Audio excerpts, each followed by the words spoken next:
আজকে রান্না হচ্ছে লতি আর কি পুঁই শাক। লতি দিয়ে মাছ দিয়ে পাতুরি আর পুঁই শাক দিয়ে চিংড়ি মাছ। দেখি বাজারে চিংড়ি মাছ পাও না ইলিশ মাছ পাও।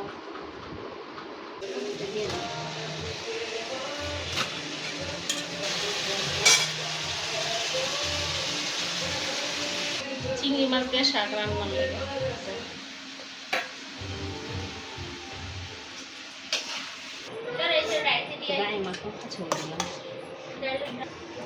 মাছটা দিয়ে দিলাম। আমার নিজস্ব একটা এইভাবে পাতুরি। টুনটুনি দেখছেন কি করতেছে? এই যে দেখেন, এই যে ভাইয়া তুমি কি করো? চিপস খাও? ওয়াও!